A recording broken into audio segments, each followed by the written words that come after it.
My name is Aleka Seville, and I support Bayron on regional coordination and partnership building. I know many of you were just on with us for our Resilient Libraries Network workshop, so thank you for joining for that.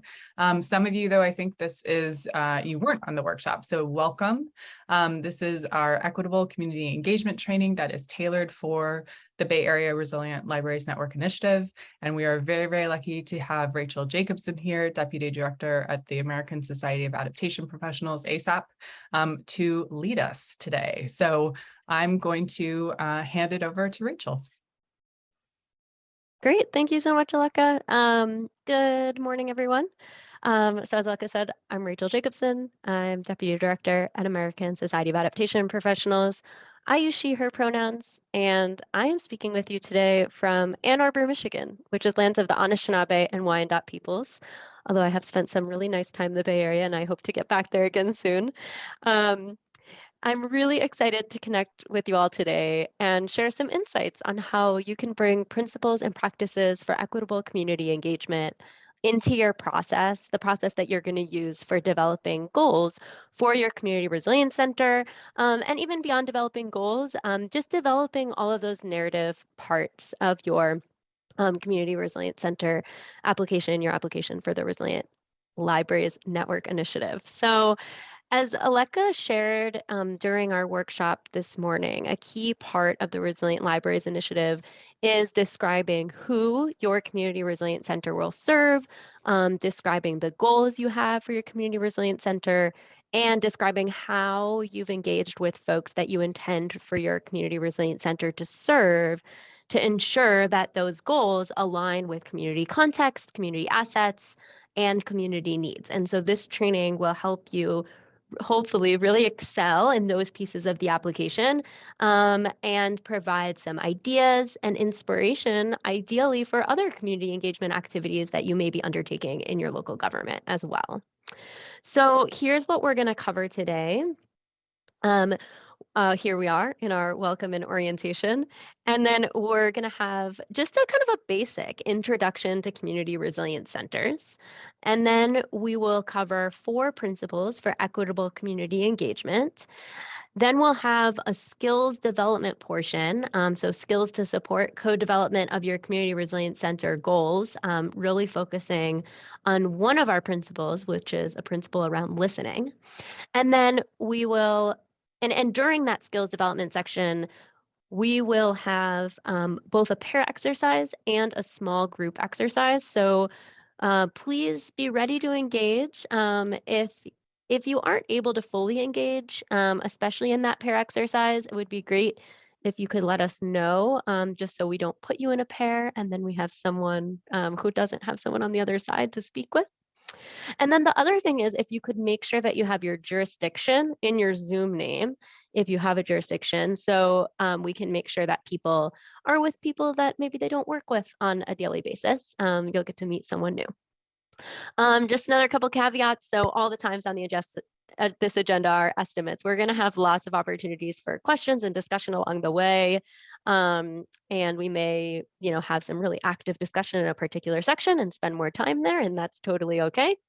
And I want to set the expectation that this is going to be a space where we're really encouraging your participation. We're in the Zoom meeting format so that you can turn your camera on, you can unmute. I'm going to be asking you to unmute, to send ideas in the chat. So anyone who feels comfortable turning on their camera, even now as we get started, I really, really welcome that. But of course, if you prefer to have your camera off, that is totally okay too. Any questions about the agenda? All right. So let's go over our learning objectives. This is a training, so we're hoping that you will really walk away with some specific things that you've learned. So following our training, I hope that you'll be able to identify a range of potential functions that community resilience centers can serve. I hope that you'll be able to, if you want to, change your engagement approach to better incorporate those key principles for equitable community engagement that we'll talk about. I hope that you'll feel like you can develop some prompting questions to guide discussions around goal development for your community resilience centers, specifically discussions that you'll have with community residents or community-based organizations. I hope you'll be able to use active listening skills and probing questions to elicit community context and community needs, and then that you'll know where to go to get any additional resources or ideas that may help you in developing your CRC goals or other aspects of the other parts of the narrative portion of the application. And we have a resource sheet for you to take home today. So don't worry, you won't need to write anything down. It will all be provided for you. Any questions about our learning objectives? Or if there's a learning objective that you're particularly excited about, I would invite you to let us know in the chat. All right. So I think that there might be some folks here who weren't at the pre-application workshop this morning. So just in case, I'm going to review some of the things that I shared about myself and about ASAP. So I will just mention one of my roles on our team at American Society of Adaptation Professionals is developing and deploying our suite of training and education resources, including this one.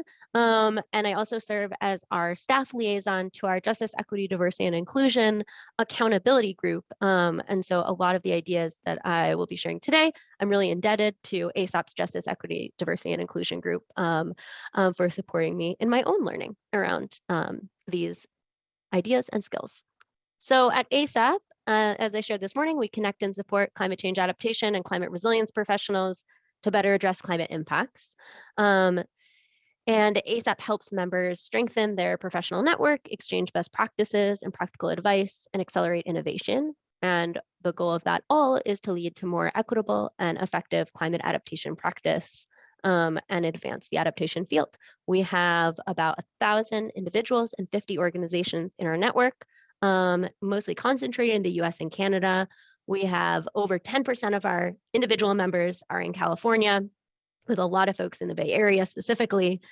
And then our network is almost evenly split between folks working in the public sector, for-profit companies, nonprofit organizations, and academia, and a lot of folks directly working either within local governments or as technical assistance providers to local governments.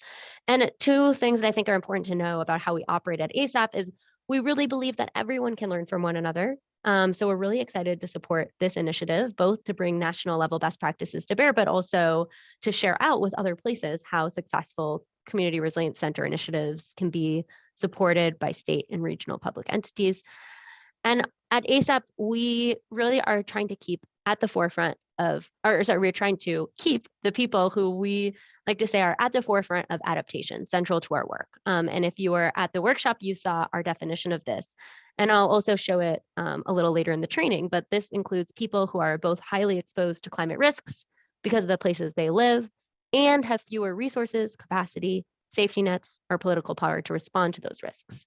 And it includes Black people, Indigenous peoples, people of color, people with low incomes, and others. And like I said, we'll get into it a little later. So before we dive in, I just want to get a better sense of who's in the room today, specifically in relationship to two elements that we'll be covering.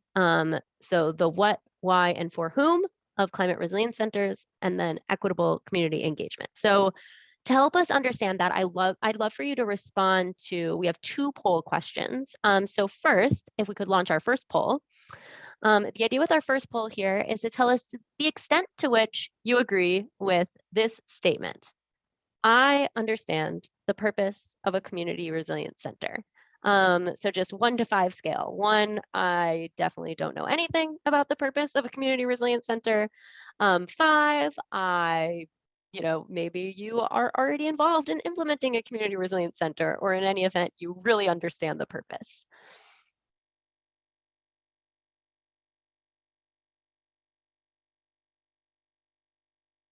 Awesome. Thank you so much for folks who are responding to the poll.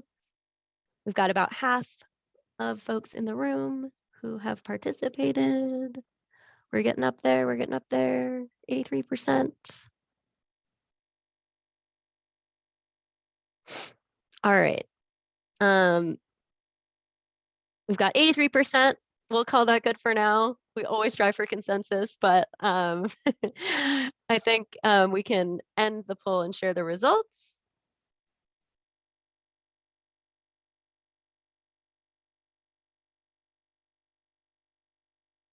All right, so we can see that we have a nice spread, that we have more folks tending towards understanding the purpose of community resilience centers, but definitely some folks in the room who this is maybe a little bit newer to them. I think that there's going to be something for all of us to learn in our section on community resilience centers.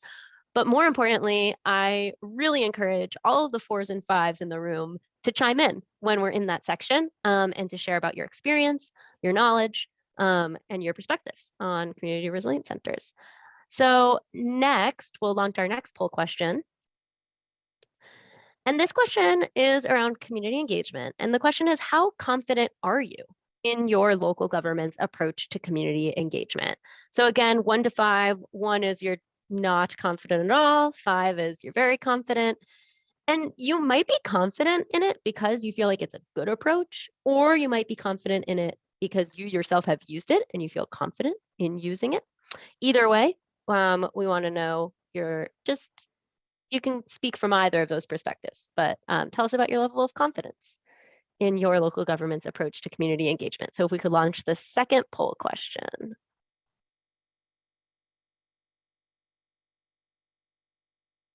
Oh, awesome. So looks like we're still at 80. There we go. Okay. 100% answered this time. This is very exciting. Great. So we've got a lot of folks in the middle. So that's interesting. And I'd love for anyone to chime in, any of the 3s to chime in the chat. What made you choose 3? But again, we're kind of across the board here. And so I think for folks who are at 1 and 2, hopefully there'll be a lot that you can learn from the specific ideas and skills that we covered today. Folks on 4 and 5, again, really invite you to chime in here and share your expertise and experience. And I think that, again, there's something for us all to learn and all to potentially bring with us home. So thanks so much for helping us kind of establish where we all are today on the key topics that we're going to cover. All right, so in our introduction to community resilience centers, I'm going to cover why community resilience centers are important, what constitutes a community resilience center, who they're for, and then share some examples of different types of community resilience centers. And as Aleka explained this morning, we're using the phrase community resilience center. A lot of organizations use resilience hubs, and a lot of the resources that I'll be drawing from and sharing also use resilience hubs. So for all intents and purposes today, we can think of them as interchangeable. So community resilience centers, these are community serving facilities that are augmented to support residents, coordinate communication, distribute resources, and reduce carbon pollution while enhancing quality of life. And that comes directly from Urban Sustainability Directors Network. I'll be referencing them a couple of other times as well, and Aleka referenced them this morning too. CRCs can meet multiple physical and social goals related to holistic climate action, encompassing both adapting to climate impacts and reducing carbon emissions, related to community resilience, so enabling residents to better prepare for, cope during, and recover from disruptions and emergencies. That's not a definition of community resilience, but that is a description of one way in which community resilience centers can support community resilience. And then social cohesion, by providing space and services that bring people together and build relationships between them. And we know that social cohesion and holistic climate action are both really critical to building community resilience. All of these things really interconnect with one another.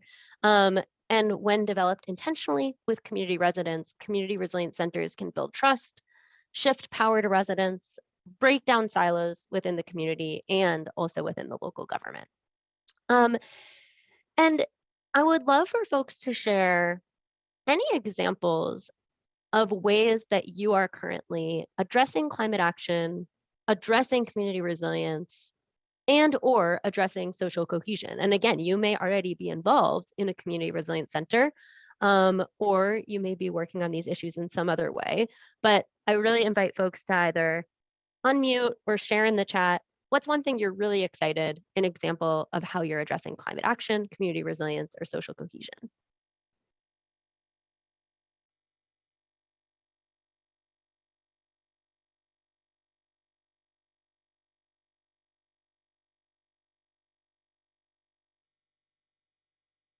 Okay, don't be shy.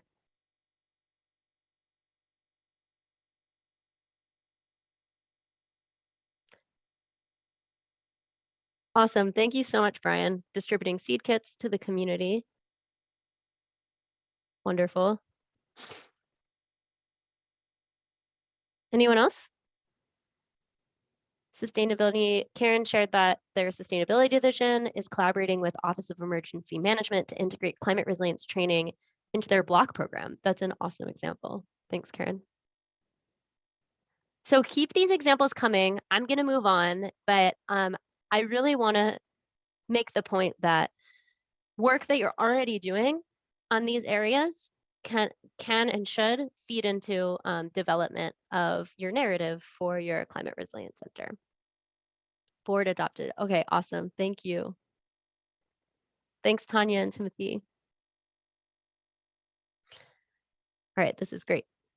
So again, back to USDN, helping us out here. According to USDN, there are 5 key components of community resilience centers. They talk about services and programming, communications, building and landscapes, power, and operations. So with respect to services and programming, USDN talks about building relationships, promoting community preparedness. With respect to communications, they talk about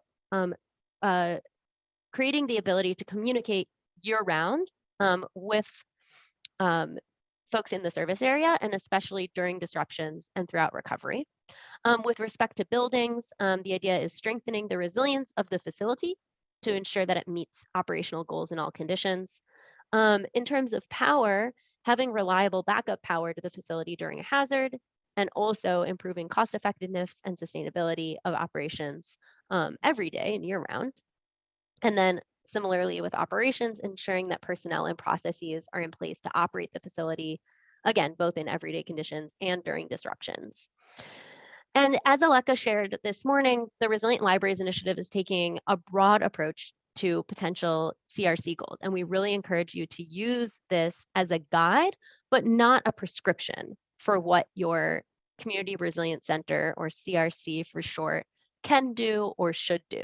And with that in mind, I would love to hear from folks, what excites you most when you look at these 5 key components? And it can be something specific under the umbrella, under one of these umbrellas, or it can be one of these categories.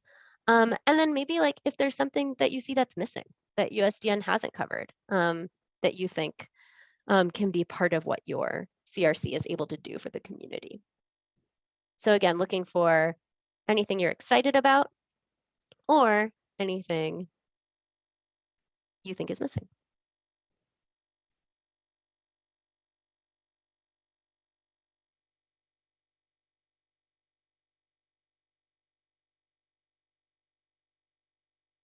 Thanks, Nicole. Yeah.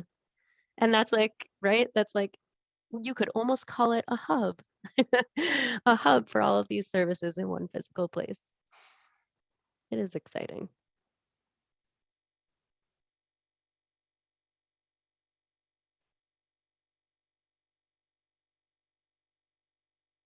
Awesome. Thanks, Brian. Thanks for sharing that.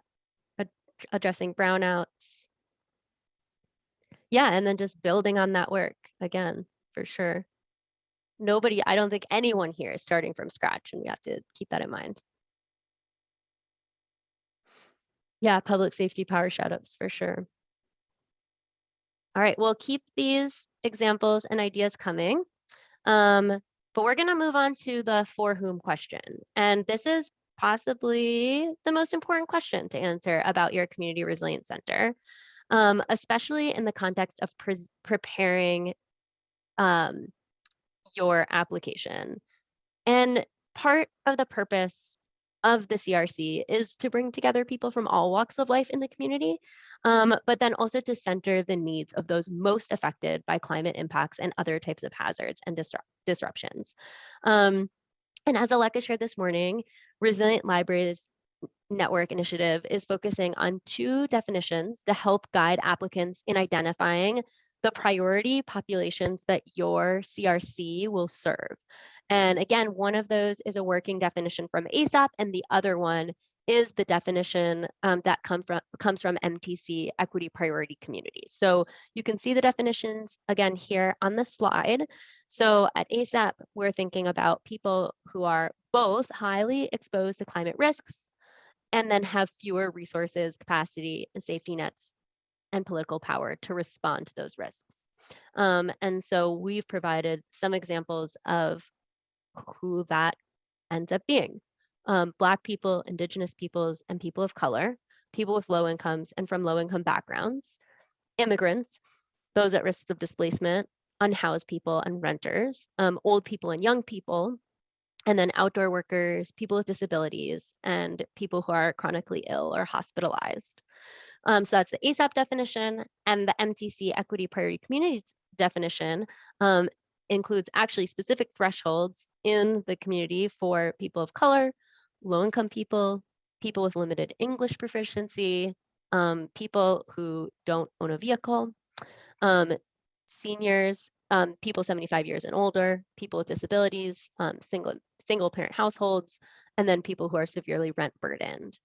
And as we, again, just kind of absorb these definitions, and as you have the opportunity to think about who you want your CRC to serve, I would love to know if there's anything that surprises you in either of these definitions, and also who might be missing here. I don't know that ASAP and MTC have all the answers. So is there anyone missing and anything that surprises you?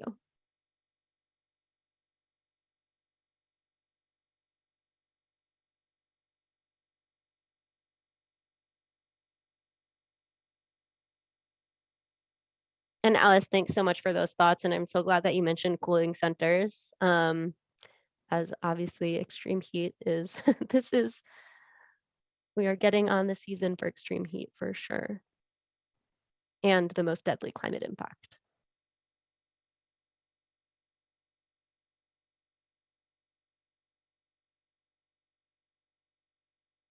All right, so feel free to keep chewing on these definitions and sharing what surprises you or who you think is missing.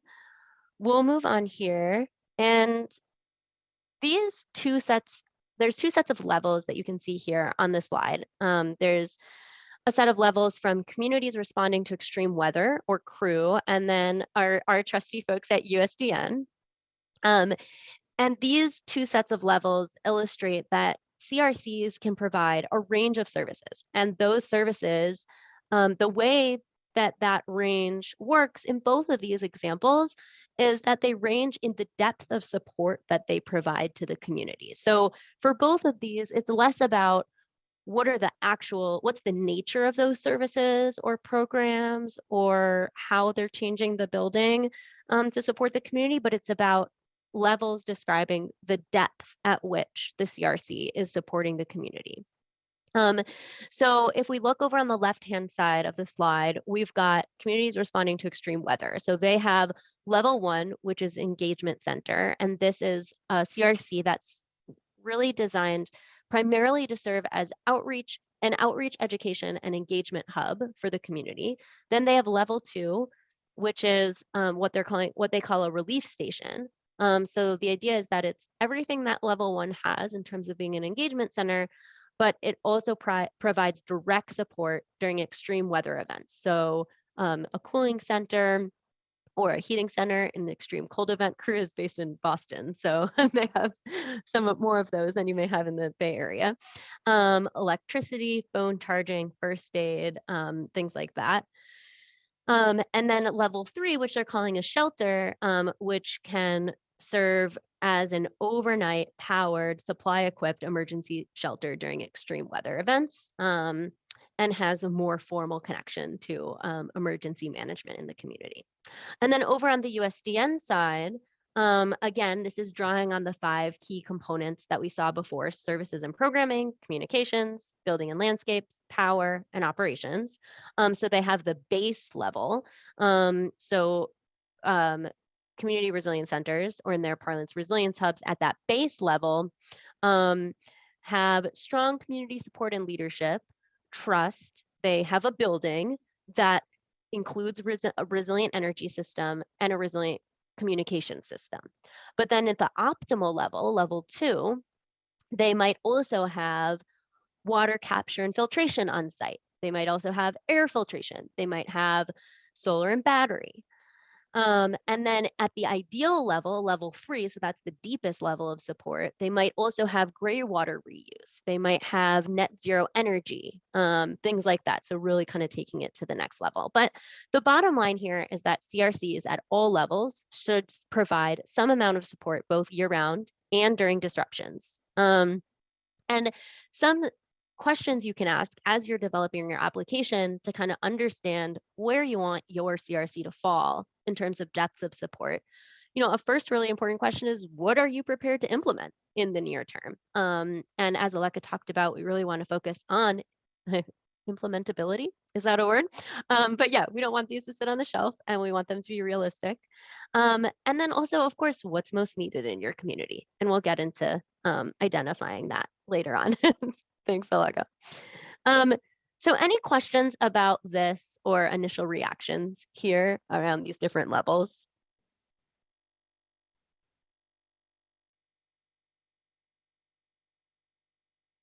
All right. So before we move on from this section, I just want to provide a couple of examples of existing community resilience centers that can provide some inspiration.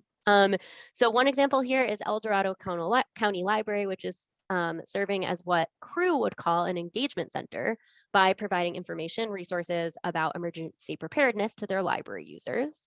Then we also have this great case study from Boyle Heights Art Conservancy in LA. So this is a group that's working in, or a center that's working in partnership with Climate Resolve, and they have implemented some building upgrades, including cooling and heating facilities, earthquake retrofits, water filtration, drought-tolerant landscaping, backup power.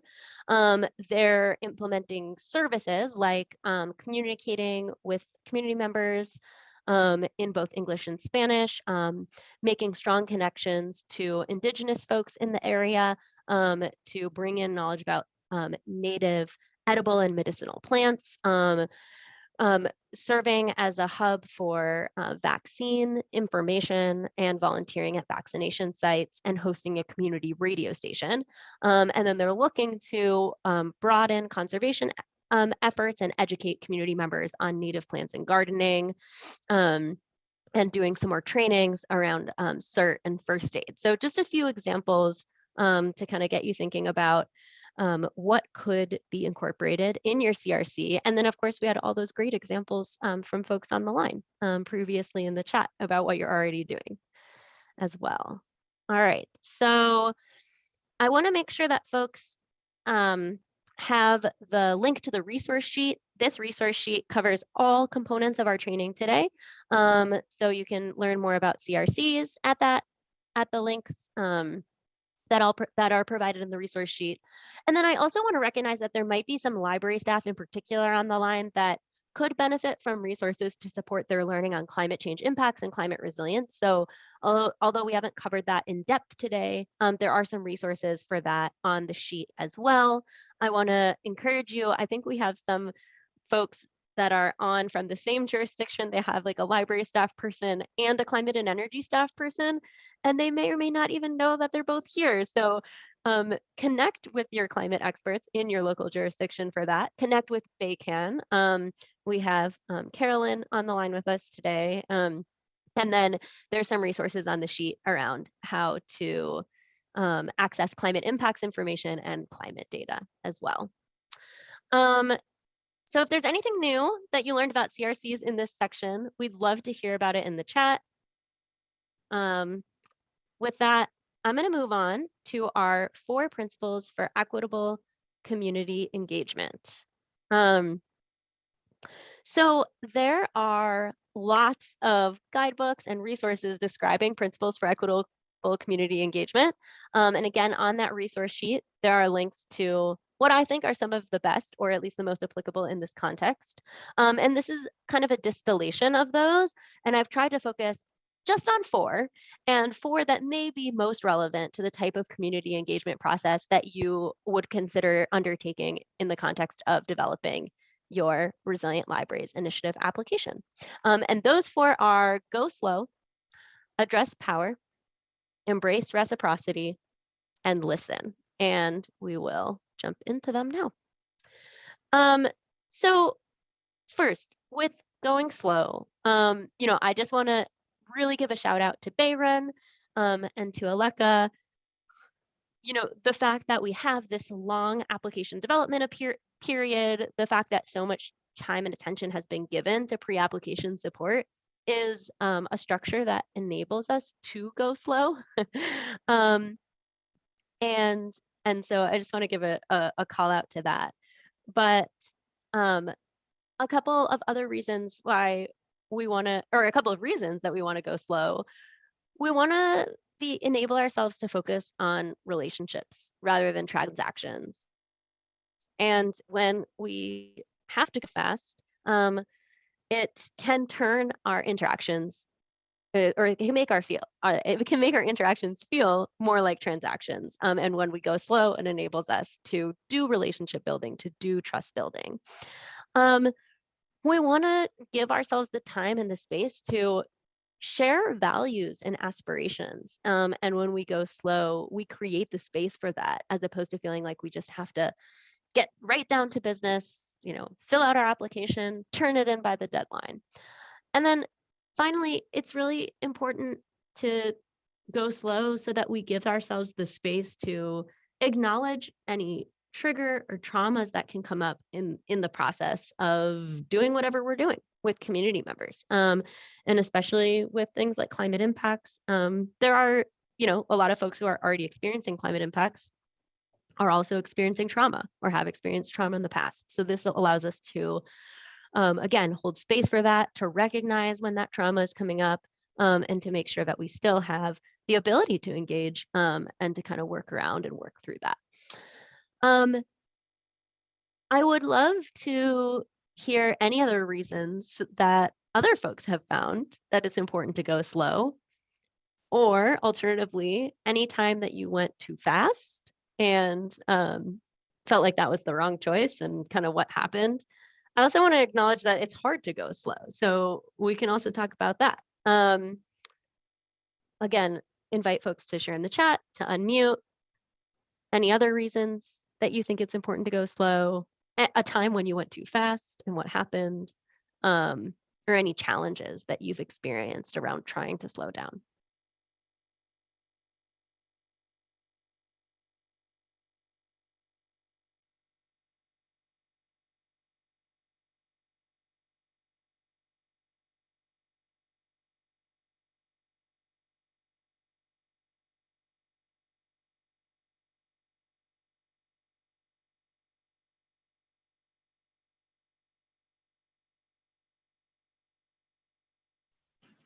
I'm gonna unmute. This is Brian. I was just thinking, I don't know if this come across right in text, but so democracy is slow. By engaging the different parties and going through all of the different process, while in private business, the decisions may just be made from the top. And so it's a lot less, you can be a lot faster in private organizations when you're doing with it. We need to engage with all the different parties. Awesome. Yeah, thanks for that. And Alice says that going slow gives space for community engagement and examination and recognition of power dynamics. Thanks so much for mentioning that, Alice. And we're going to get into power in just a second.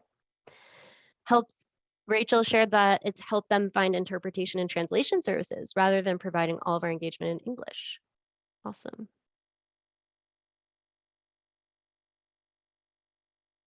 Karen says it's hard to resist this sense of urgency that comes with addressing climate change. We've been getting some concern about our climate goals should be more aggressive, and it's hard to balance that with going slow to make sure no communities are left behind. I absolutely hear you, Karen. That is definitely a challenge.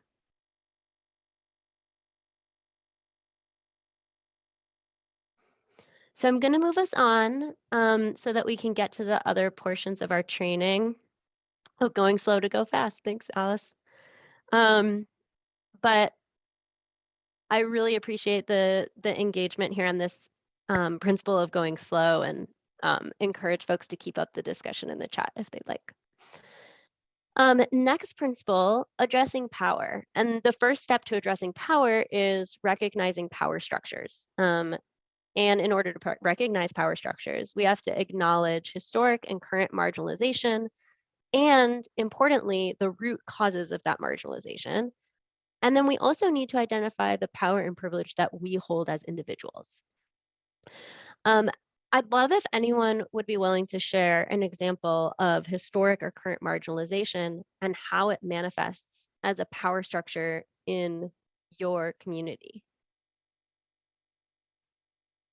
So an example of marginalization, and then how does that manifest as power in your community?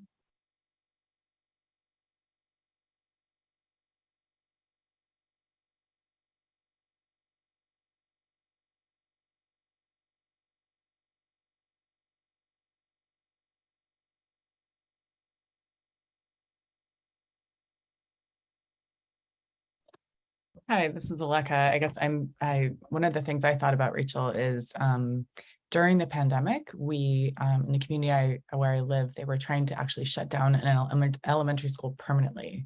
And as a community, we weren't able to attend, excuse me, the school board meetings in person. And many folks in our community don't have access to internet or to computers or any devices to get onto a Zoom board meeting and to voice their comments, in addition to a lot of issues and barriers around not having English as a first language. So that's one of the things that came to mind for me, is the pandemic really created some new power structures just around having to do things like that remotely, and sort of exacerbated existing ones. Yeah, that's such a great example. Thanks, Aleka. And then kind of the second piece here is, the power or privilege that we each hold as individuals and how that shows up in our work. And I would love if someone would be willing to be brave and share an example of power or privilege that they hold and how it shows up in their work. And it doesn't have to be something on this wheel. This is just here to get us thinking. But you can think beyond the wheel is always encouraged.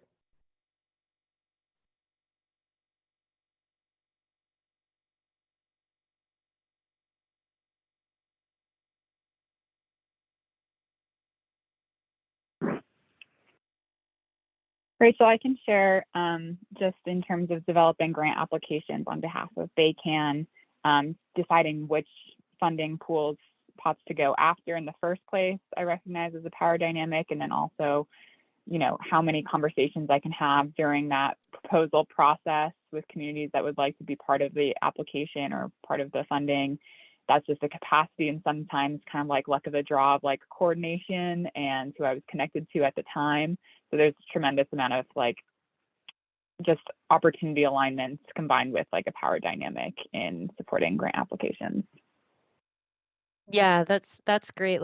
Just even thinking about what relationships we already hold, and yeah, and I think that that's a great tie-in too to questions around accountability, which we'll get into in just a sec. Thanks for that, Carolyn.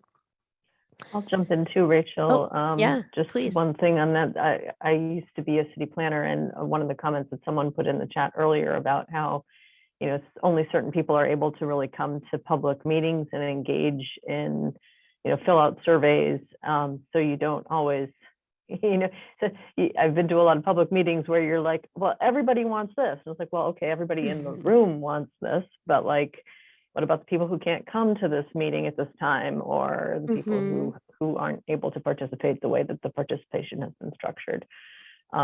So people don't always think about that. Yeah, great. I think that's a great tie-in to, I think it was Brian sharing in the chat about representation for sure. So, beyond just recognizing power structures, we actually want to be moving towards shifting power to local residents wherever possible. So we've just identified a few different ways that power manifests. And, we don't, power is not inherently a bad thing, but we want to share it and we want to shift it. And so, while this training is called Equitable Community Engagement Training, ultimately part of creating a community resilience center is shifting power to local residents. And USDN does a great job of explaining this. I really encourage folks to check out their resources that I've shared on the resource sheet. And the first step towards making this happen is thinking about how your engagement approach in your CRC application development can lay the groundwork for involving, collaborating with, and ultimately deferring to local residents. So those are kind of like the three right-hand columns on this spectrum. You can see here on the slide, this is the spectrum of community engagement to ownership. I apologize that the graphic here isn't higher resolution, but this is from Movement Strategy Center and Facilitating Power. And we won't go in depth on this here, but that would kind of like be its own entire training. But I really want to encourage folks, especially if you've never seen this graphic, to check out the full resource. And it includes examples and guiding questions for making shifts along this continuum. The pre-engagement planning worksheet, which is one of our other guidance resources, also provides some guiding questions on this topic too. So if folks who have used this before want to share in the chat any insights on your experience, that would be awesome. And for anyone who's seeing this for the first time, feel free to share what's kind of striking you or coming up for you about this spectrum. I am going to move us along here, but again, feel free to keep that conversation going. The last component that we'll cover on power today is creating structures for accountability. And accountability really is key to continuing to recognize and address the power you have to shape your community resilience center. I love that example that you gave, Carolyn. I think that ties in so well here. And the power that you have to use the resources available to your local government via this program and ensure that those resources are used to benefit those who need them most. And so the principles here are setting realistic expectations with community members, being transparent and engaging with community members in all phases of the project, upholding any commitments you make to community members. These are all key principles that can help us remain accountable. And then we have some actions described here that can help you put those principles into play. So making sure that you clearly describe roles and responsibilities, explain any decisions that have been made at the outset that won't be made in collaboration with community members, making sure you clearly describe the scope and the capacity and the limitations of the project. Aleka, I thought you modeled that so well in the workshop this morning of explaining exactly the scope, capacity, and limitations of the Resilient Libraries Network Initiative. And creating pathways for ongoing communication and feedback. And then, things change. So, just because you said something at the outset doesn't mean that it's going to be true all the way through. So being upfront and honest about those changes and using those pathways for ongoing communication to share about them. And then the next principle here is reciprocity. There are two key ways that we hope this will show up, specifically in the period where you'll be doing community engagement to develop your CRC goals, but I think they obviously apply beyond that too. So the first is to honor and connect to all kinds of expertise. So that's your expertise and others' expertise. And I like to use the mantras of everyone's an expert in something, and everyone's an expert in their own experience. And again, that includes you, and that includes each and every person that you might engage with, as well as, I think it was Karen and Brian both said, people who don't make it into your engagement sessions and aren't represented there for whatever reason. And then the second thing here with reciprocity is compensating people for their time. And this one's pretty simple and straightforward, but I'll just take this opportunity to remind folks that we do have $1,800 available to support community member stipends to participate in engagement in the pre-application period.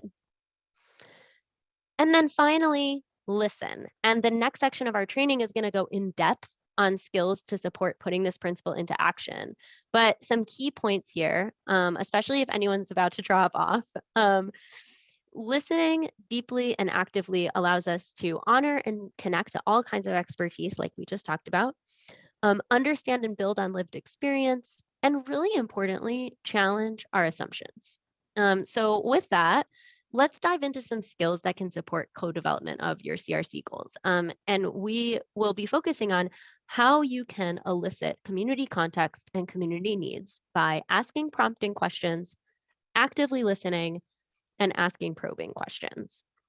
So to start off, the reason that we want to elicit community context is so that we can align CRC goals to that context. And you can see here on the left, some of the categories of goals you might consider developing for your CRC. Again, these are taken directly from those 5 key components from USDN. And then on the left, on the right, you can see some basic questions that can help us understand the community context we need to make sure that the goals are aligned. And you might already know how you would answer these questions, especially if you live in the community where you work. But remember, part of what we want to do here is challenge assumptions. And I also want folks to notice that 3 out of 4 of these are positive or assets focused. And it can be tempting to jump right to problems. Like, what do you need? What's the problem? How can we fix it? But we've really found that it's much more effective, both from an engagement perspective and in terms of taking effective climate action, to first focus on what are the assets in the community. So we have our objective, and now how will we achieve it? And we can structure community conversations beginning with prompting questions. These are questions designed to get people interested in the conversation and thinking about the themes that you want to elicit community context about. And so here you can see on the slide an example of a couple of sort of just prompting questions. So prompting questions that you might want to open your conversation with, and prompting questions that you might want to pose to turn that conversation towards climate change and community resilience. And questions like these can help you glean community members' perspectives about how climate change impacts community assets or may impact them in the future. And these prompting questions on our community conversations guide, you'll see an even more in-depth kind of list of prompting questions and how you can use them. So we can first pose our prompting questions, and then we want to actively listen. So what is active listening? I mean, I have to imagine that many of us have heard, like been in a training about active listening, or just thought to themselves, I should really do active listening. So working definition here, the act of mindfully hearing and attempting to comprehend the meaning of words spoken by another by, and we have techniques here, paying attention, showing that you're listening, providing feedback, deferring judgment, responding appropriately, asking for clarification, and again, testing assumptions. And because I don't anticipate that this is the first time that many of us have seen and been introduced to active listening, I'd love to know what else you might add to this list of active listening techniques. While you are sharing on that in the chat, I want to just share really briefly here. Some strategies that you can use to put these techniques into action, and specifically to put them into action in real time or asynchronously. And as Aleka, you really set us up nicely to be thinking about, we don't know what form our engagements are going to take, if they'll be in person, if they'll be virtual, if some engagement and communication will happen asynchronously. And so just some ideas on strategies you can use to actively listen, whether it be in a real-time context, in person, or on video or phone, or asynchronously over email or on a message board or something like that. But again, anything that folks would add to this list of techniques or strategies? Anything that you found to be particularly effective?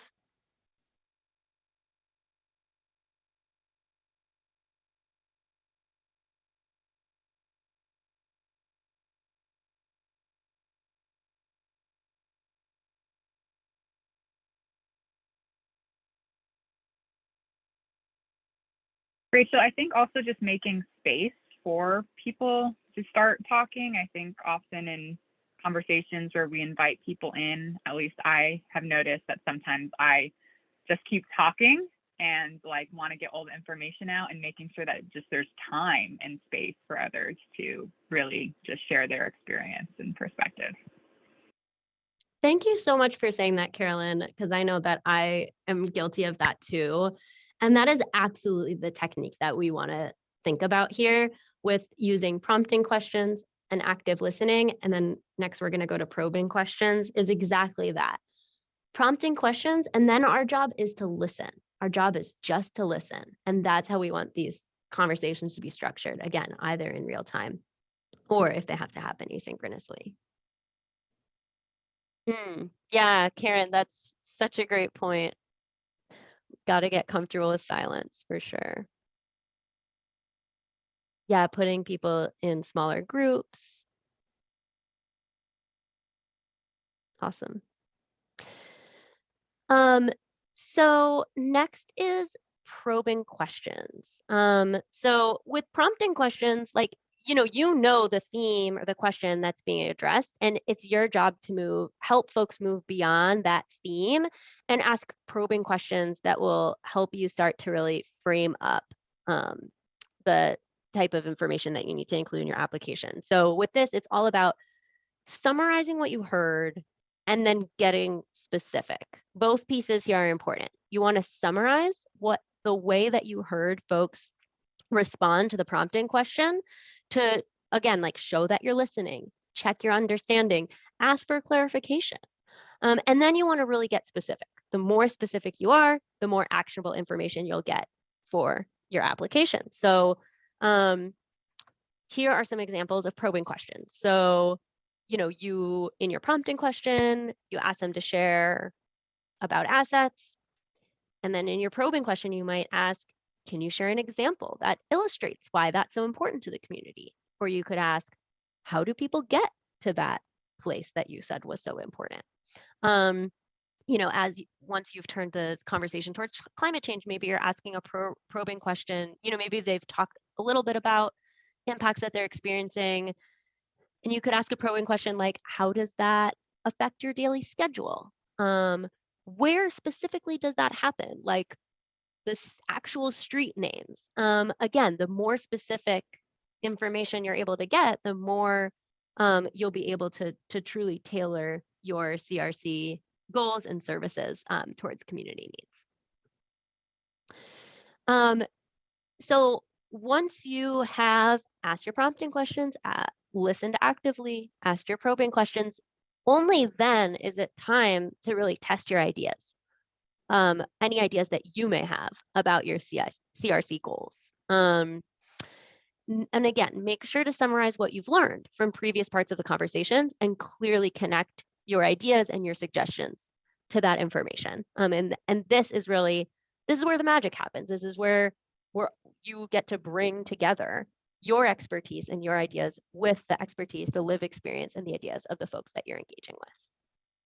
So great, we are going to practice some of these skills that we just covered. And we're going to do that by doing an exercise that we call listener and talker. So you're going to be in a pair, and you'll want to decide who's going to be the listener and who's going to be the talker. The talker is going to share on the prompting question, what are you looking for in a summer vacation? Make sure not to mention a destination. The listener is going to actively listen, ask a couple of probing questions. The talker will respond. And then the listener is going to summarize what they heard and make a pitch for a suitable destination. And then you'll just want to switch to give each person a chance to be in the role. Hopefully we have the link for folks to the participant instructions. So you should have a link to the instructions, and you're being invited to join a breakout room where you can connect with your pair and practice this skill by following the instructions on your sheet. And I just want to verify that everyone has the link before they go into their breakout rooms. So just to reiterate, everyone, the instructions for the pair and the small group activities are in the chat. Welcome back, everybody. So next we have Lun putting us all into 2 small group discussions. And you can see the small group discussion prompts here on the slide. So we're going to be in these small groups up until about, oh, Lun, I can actually do it if that's easier. Okay, I just actually created it right You got it? You got it? now. Yeah. But you can remove, I don't know if you want to move people right now or let's see. Yep, you'll have to delete the existing rooms and then create the new ones. Okay. Yeah. So while we're creating these new breakout rooms where folks will be able to have a chance to just kind of do some broad reflections. Oh, here we are. There we They're go. already created. There we go. This will be an opportunity for you to reflect on everything you learned in the training, your experience in the pair exercise, and also to let us know if there's more support and resources that you need. So we can go there now, and you'll have a facilitator to guide your conversation.